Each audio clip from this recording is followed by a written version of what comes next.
Hello, everybody, and welcome to elPablo FC. Today we are doing the Champions League Match Day 3 review of all the games that have gone on, between Tuesday and Wednesday. Um, yeah, I just wanted to see how most of the games were going to go before we kind of did our analysis and stuff. But we're going to talk about them. We're breaking them different stories with regards to how those teams performed, particularly seeing as the games are over now. Another thing again we're going to do is we'll first of all group them into two main groups, which is the English ones, which is for the English teams, and then the Spanish ones, which is for the Spanish teams. And then we'll talk about all the other results as they go, just kind of talk about how the table is right now and what we think about most of the Champions League games that have gone on. So sit back, relax, enjoy this story that we're going to tell you and all of that. But Tuesday night of Champions League wasn't just about 3 points. It was about a massive statement, resurrections, and the quiet, unnerving efficiency of teams marching toward destiny. I mean, this was a night where Premier League clubs, Arsenal, Manchester City, Newcastle, Liverpool, and Spurs absolutely dominated, netting a record-smashing 19 goals across 2 match days. Basically, I mean, when you say 2 match days, like Tuesday and Wednesday, and we have three brilliant, thrilling stories to unpack tonight. I mean, we're focused on 3 Premier League clubs in action on Tuesday, and then we dive in and see what we've learned for the Wednesday night games, as the case may be. For the first one is Arsenal's attacking resurrection. I mean, the build-up to Arsenal's clash with Atletico Madrid had a predictable narrative. I mean, Mikel Arteta's side is solid, defensive, and relies on set pieces. After a tense, goalless first half, and then Gabriel Magalhaes's header from a set piece forced the breakthrough in the 57th minute. It was tempting to compare this Arsenal side to a modern Diego Simeone Athletic team, stubborn, defensive first, and then clinical. But what unfolded next blew the comparison to pieces. I mean, for all the talk of their 9 clean sheets in 12 games, this match wasn't a grand declaration of their attacking riches. It was a grand declaration of the attacking riches. The game was on a knife's edge until that moment. Carlos Alcaraz had even rattled the bar. Carlos Alcaraz rather rattled the bar for Atletico Madrid just minutes before the goal. A shift of fate, and obviously the night could have been completely different. Instead, we had Arsenal move into fifth gear. I mean, the floodgates were opened, and Simeone's famed defensive bark was muted. If we look at that game, basically, I think Simeone changed after the first goal was considered. And then next thing, 3 goals flew in over 13 minutes, and the narrative shifted from defensive specialists to tournament favorites. Yeah. And the night was a massive moment for Viktor Gyökeres. Before this match, the striker had been in a cold spell, going around 624 minutes without a goal. That streak ended with a scrappy finish in the 67th minute, which I watched, and then followed by a second goal just 3 minutes later as I switched to another channel. As Gyökeres told UEFA.com, he knew the goals would come sooner or later, and that his 2-goal haul was a well-deserved reward for his relentless work rate. Now, the pick of the bunch, though, might have been that the goal came in between Gyökeres' strike, that is Gabriel Martinelli's cushion goal, set up by a brilliant weaving run from Miles Lewis Kelly. Now, it highlighted a key, underrated component of Arteta's machine. I mean, there's a full break. There's the importance of the fullbacks, and hence why they kind of let someone like Zinchenko go. During Timber was a perfect aggressive foil for Bukayo Saka, and Lewis Kelly was flawless. But let's be clear, this was the match for forwards. Gyökeres, Saka, Martinelli, they ran riot. demonstrating an attacking ferocity that should strike fear in European opponents. The set piece kings of Europe confirmed that they are more than just a defensive grinders. They are a complete football team, and in this 4-0 win, Arsenal truly announced themselves as Champions League contenders. And in as much as most of the fans might not want to accept that they're Champions League contenders, but there's this narrative for Arsenal with regards to when they get to like April, May, when things start to happen, injuries set in, they start to tire out. We now tend to see their true colors, because when they get to quarterfinals, semifinals, where the main teams that have really, really fought through the season tend to play, then we now see their true colors. But it is what it is. The next story is the story of ruthless efficiency of the machine. Basically, the machine being Manchester City. We contrast Arsenal's flamboyant statement with a performance of Man City in Spain, a 2-0 win over Villarreal. If you didn't watch it, then you wouldn't be worried. I mean, this is exactly why you should be worried first. Yes, Man City just did a clean job and all of that, but this was actually a textbook Man City under Pep Guardiola: routine, ruthless, unnerving, and in its efficiency. The goals came from familiar sources. Erling Haaland, obviously, netting his 24th goal of the season in the 17th minute, extending his goal scoring streak to an incredible 12 consecutive matches, and the captain Bernardo Silva adding the second in the 40th minute. After that, it was just a walk in the park. They were just chilling, and they just scored the goals in the first half, and that's what it is. Villarreal huffed and puffed, but yeah, it was nothing to write home about afterwards. What truly stood out, however, was the subtlety of the machine's inner workings. Haaland's opener was assisted by Rico Lewis, who was playing a rare game in central midfield. Lewis's campus across goal showed not only his composure, but his remarkable depth. But the remarkable depth of Guardiola's squad. I mean, Lewis, a young player, showed the maturity and the tactical intelligence to possibly move ahead of a seasoned pro like Mateo Kovacic in the midfield pecking order. Guardiola himself praised Lewis, noting that he perfectly understands when to move, both offensively and defensively. And in as much as we want to, hate on Man City and stuff, Rico Lewis seems like one of those players that would basically make remarkable impact in this Man City side. So we tend to basically hope that he turns up, especially for Man City, and becomes a mainstay. But knowing Guardiola, after some time, he's going to put him on the bench. And then you have other players like Ryan Cherki as well, who's there.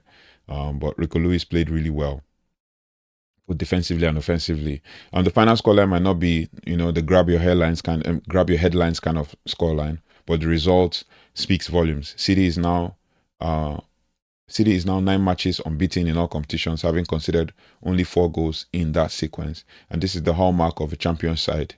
Unlike Arsenal's victory, which is loud and dramatic, you need to worry about Manchester City when they aren't hearing much about them, especially when nobody does routine wins. And indeed, routine titles like Pep Guardiola. Obviously, seems like Pep Guardiola is beginning to pick himself up, and nobody's really talking about it. Nobody's even really blowing, because they say, "Oh yeah, it's what is expected." Yesterday, I'm saying yesterday. Last season felt like yesterday anyway. Last season, it felt like okay, they were kind of Pep Guardiola wasn't able to build a team and things are happening. But yeah, thanks to the freak Erling Haaland, it is now it's now their prerogative to try to, make a statement this season. But we shall see. Keep observing. And then, obviously, we move on to what happened on Wednesday. And that was where the story for the third story comes in. And that's with regards to, teenagers making the headlines for Chelsea versus Ajax. Premier League clubs had historically dominant nights, but two results in particular completed the record-breaking 19-goal haul for England, and that is for Liverpool and Chelsea, both winning 5-1. We start from Stamford Bridge, where Chelsea dismantled Dutch giants Ajax in the performance that was about the future.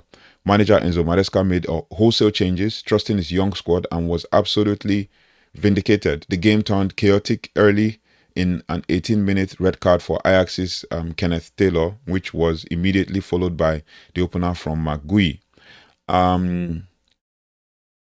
Guiu's goal saw him join an exclusive list of teenagers, including Haaland and Mbappe, to have scored for two different sides in Champions League. Yeah, peak. But the record-breaking didn't stop there. Estevão, an exciting Brazilian winger, won a penalty and converted it himself, becoming Chelsea's youngest ever Champions League goal scorer, 18 years and 181 days, eclipsing Guiu's record from just 15 minutes earlier, right? Then in the second half, Tariq George scored the fifth goal, becoming Chelsea's second youngest scorer in the competition. And this meant that for the first time ever, a team in the Champions League had three teenagers on the score sheet. This night was historic and a historic vote of confidence for Chelsea's youth. Meanwhile, Liverpool finally ended a run of 4 defeats in all competition, demolishing Frankfurt 5-1 in a massive comeback. First, it was like Frankfurt had already scored, and I was like, I think I was on a live on another channel, and I was like basically saying, oh, excuse me. I was basically saying, oh, Liverpool are losing already. And then basically Liverpool came back. It wasn't easy at first. Frankfurt took the lead with a superb counter-attack goal, where Liverpool hit back with Hugo Ekitike scoring an equalizer, and I watched it from 10 minutes. I watched it. It was, I think Frankfurt had an attack. And then while they were attacking, I think they lost the ball, and Liverpool passed the ball from the defense and gave a through ball from before the halfway line for Hugo Ekitike to run onto, and he beat the defender with pace and scored against his former team and didn't celebrate, was just running back to the center of the field. Still was applauding the fans and stuff. The attack featuring Hugo Ekitike and Alexander Isak for the first time was dynamic, and the pressure eventually told from set pieces. A newfound strength for Arne Slot's men, Ibrahima Konate and Captain Van Dijk scored from corners before the break, and then Konate incidentally has scored four of his 6 goals for the club in the Champions League.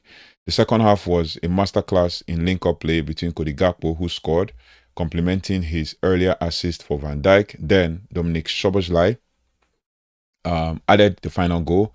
Both Gakpo and Szoboszlai finished the night with a goal and an assist, highlighting the brilliance of their German teammate Florian Wirtz, who assisted both second half goals. So he's got an assist now, shaking off his 10-game goal contribution drought. So he's got a 2 goal contributions in 10 games, but he got it in 1 game. And the only negative for Liverpool was the injuries to Jeremy Frimpong and Alexander Isak. Yeah.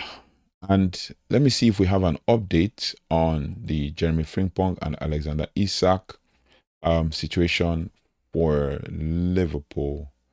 So I think there was an update provided by Arne Slot. Yeah, so this was what Arne Slot had to say. So the injury update to Frimpong and Isak plus so let's see what Slot says about the injury on Frimpong and whether Isak was in the red zone before the match. Nope. On whether so he did not come back from the international break with an injury. That's what Slot said. I said that he missed out on preseason and didn't train for a long time with the team. He came on the 1st of September, so we had to bring him. This is from the Liverpool website. We have to bring him towards once a week, and now we tried to bring him twice a week, which he did to the national team. But he was perfectly fit when he came back from the national team, and he was perfectly fit before the United game, and we were expecting him to be ready to play today, which he did, but felt his groin indeed a little bit. So Slot is full of a lot of words. Frimpong and whether Isak was in the red zone before the match. No, if he was in the red zone, we wouldn't have played him. You try to prepare players for a once a week football, but if you are Liverpool, then you play every 3 days or normally 3 times in 8 days. Because we've been unfortunate this season that we have to play 3 times in 7 days, then you try to prepare for that program, which is not always so easy if you don't have preseason. That's what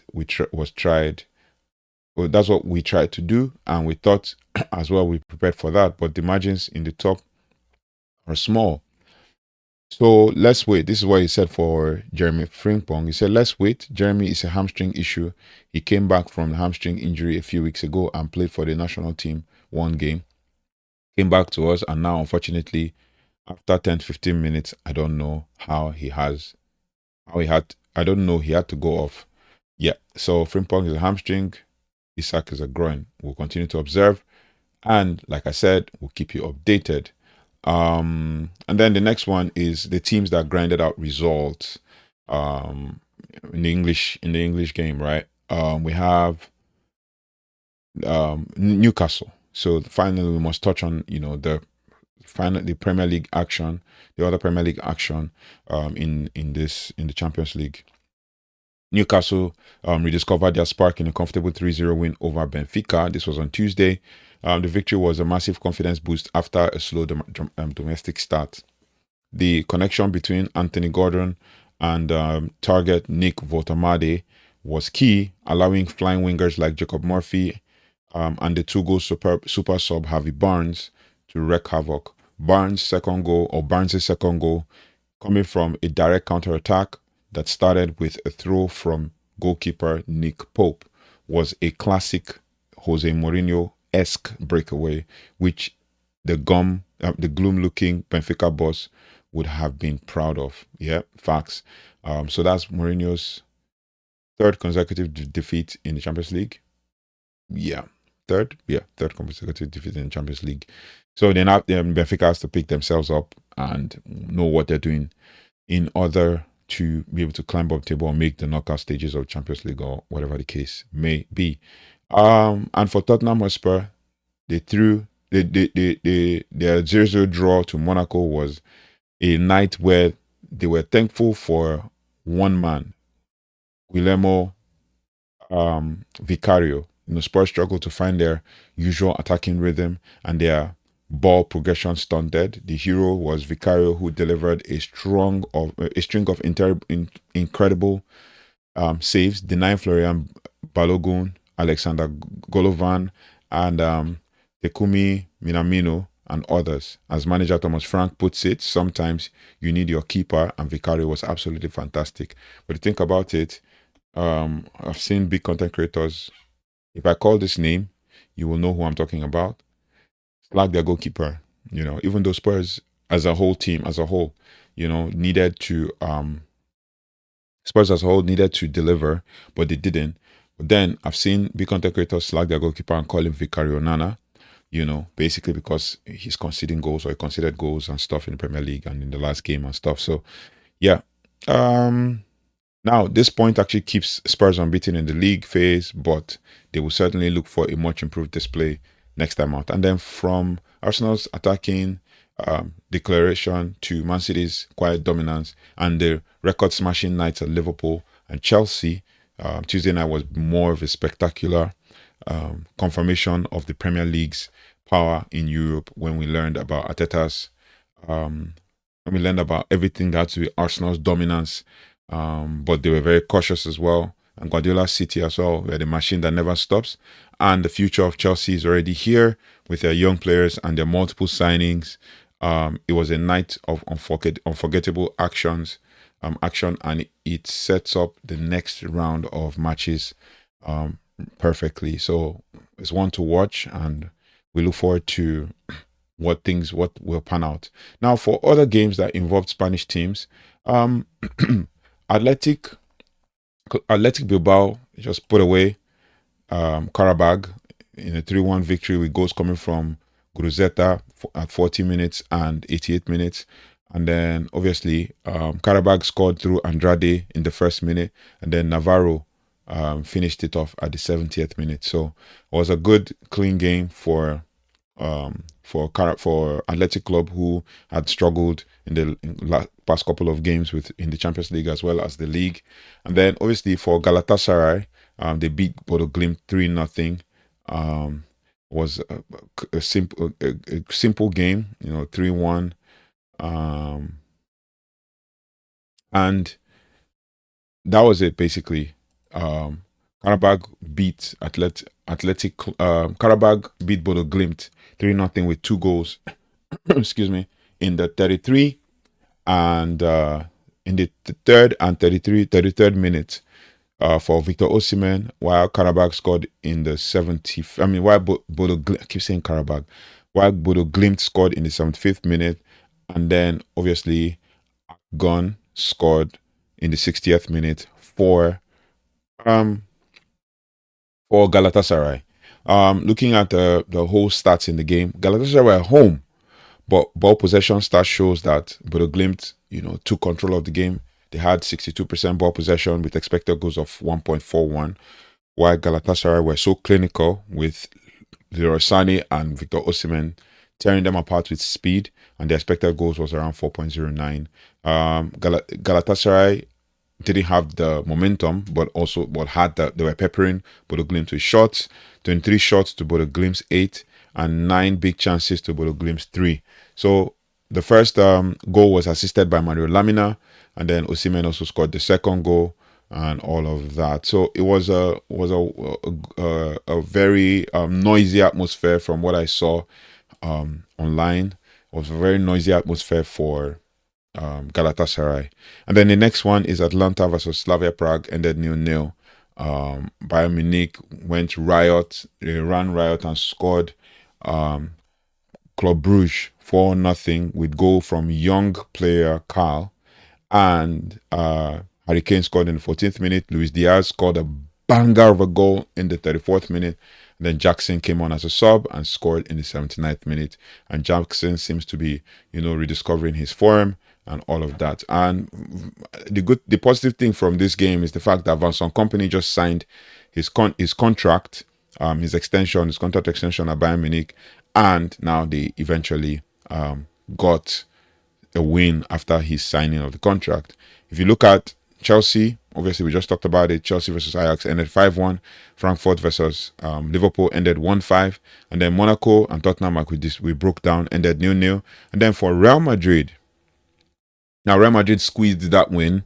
They tried to press and all of that. They remained but the thing is they have remained perfect in the Champions League, as Juventus were unable to hold out at Santiago Bernabeu. It was going for a long time, or for the longest time, at 0-0, but Jude Bellingham scored the winner in his first Champions League start for the season, as Real Madrid continued their perfect opening run with a 1-0 victory over Juventus. Now, Xabi Alonso's side have now won all 3 of their outings to open the 25-26 campaign, though they struggled for fluidity during the large parts of the Wednesday's clash at Santiago Bernabeu.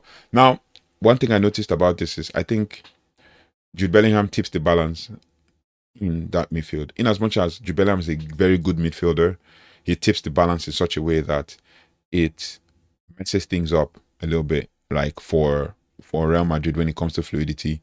Jude Bellingham is a good player, but in this Xabi Alonso side, I don't see where he kind of makes the impact. Alagoula is doing that already, and then obviously this time around they had to bring in Brahim Diaz and Co. In the starting lineup and all. But yeah, my take on this is basically, Real Madrid had the most. I watched the game. Real Madrid had the most momentum in the game, peppered them and pressing them until basically towards the end when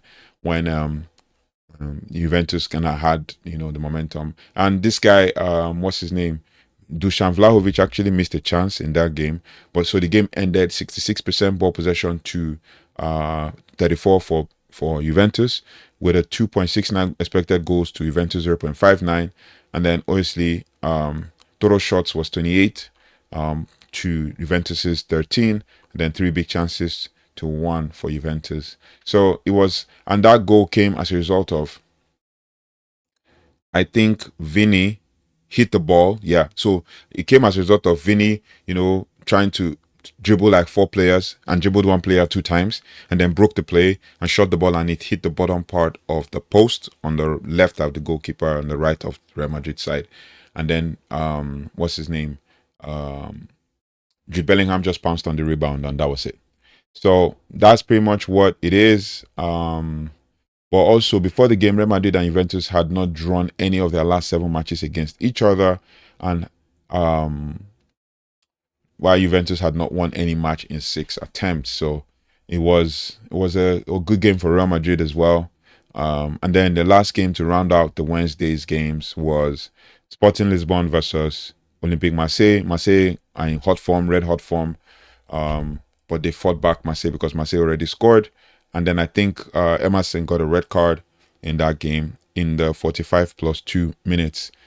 Yeah. And it was one thing to see. I mean, Pichau actually scored for Marseille. And I think when that red card happened, it kind of messed everything up for them. The goal came from Catamo for 69 minutes and Santos for 86 minutes. The game ended in a 52% to 48% ball possession for Marseille, who were away, and Sporting were home. And then just because it's Sporting, we had to look at the lineup. And obviously, as I've said time and again, Marseille played a 3-4-3. Greenwood was subbed off in the 46th minute. And then obviously, Pichau was subbed off in the 67th minute.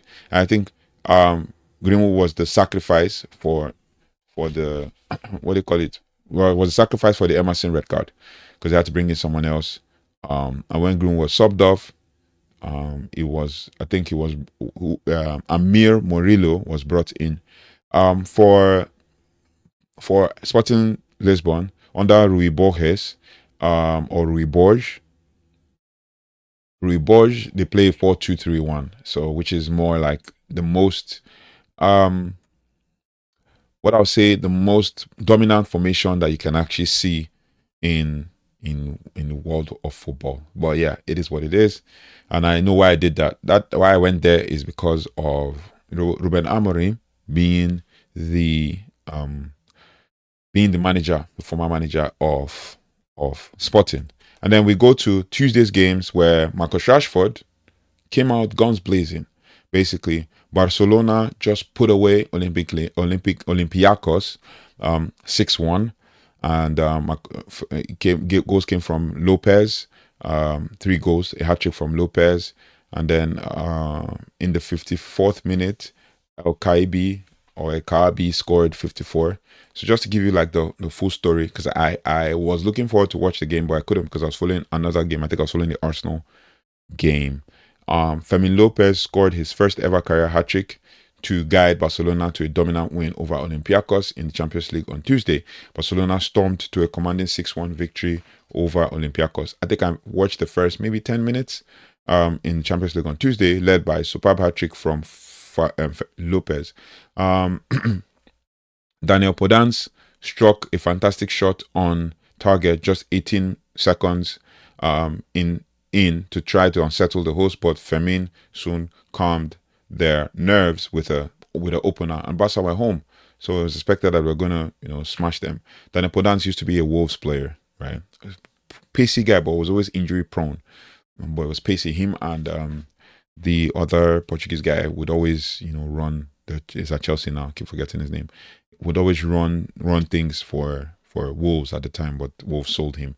Now, basically, Marcus Rashford seems to be, doing the most when it comes to him being a confidence player for Barcelona. Scored 2 goals. Lamine Yamal scored the 68th minute pen. Rashford scored the 74th minute and 79th minute. And then, obviously, from the 57th minute when Hayes got this red card, everything just kind of went, left for Olympiacos. But it is what it is. And that was basically how things just kind of went for Barcelona as they, just routinely won Olympiacos. So we will continue to observe as things unfold for Barca, and then for all the other teams with regards to how the Champions League has gone and all of that. So yeah, keep an eye out for all of those things. We will break it down as we go. Other things that you could talk about is let's go to the other games and then we'll just round it all out here. Just to give you a bit of a scoreline of what happens on Tuesday. Happened on Tuesday. Kairat Almaty drew with Paphos 0-0. One player in Paphos there was this. He got the man of the match. I think it was David Luiz. Yeah, former Chelsea player, plays for Paphos. Arsenal, like I said, 4-0 Atletico Madrid. PSG smashed Leverkusen despite 2 red cards from both teams, 7-2, with goals coming from young players. Pacho came and scored in the 7th minute. Desiree Doué got a hat-trick. Kvaratskhelia got a 44th minute goal. Mensch got a 50th minute goal. Dembele 66th minute, and then Vitinha came on the 90th minute. While Ilya Zabani got a 37th minute red card, and then Andrich got a 31st minute red card. Bayern Leverkusen lost, but the goals that they scored were Garcia scored a penalty, and then 54th minute Garcia even scored. So like PSG just kind of ran them riot, especially with the big guns, right? And then Dortmund, blazing goal from Felix Mecha. He scored 2 goals. Dortmund ran riot 4-2 against FC Copenhagen. And then obviously a penalty from Ben Shabeni, who actually scored in the 65th minute, and then Silva scored in the 7th minute. So basically, Dortmund running riot. And I just told you about Newcastle beating Benfica 3-0. FC Copenhagen, PSV Eindhoven beat or smashed Napoli 6-2, despite Scott McTominay scoring 2 goals in the 31st and 86th minute. PSV just kind of ran riot. With the first goal was an own goal, and then they have Sabari scoring a 38th minute goal. Then we had Man scoring 54 and 80th minute, and then Pepe and Drush scored 87 and 89. And then the game ended in ball possession for PSV 59% to 41, and then expected goals ended into 2.89 to 1.16. Total shots 19 for PSV to 10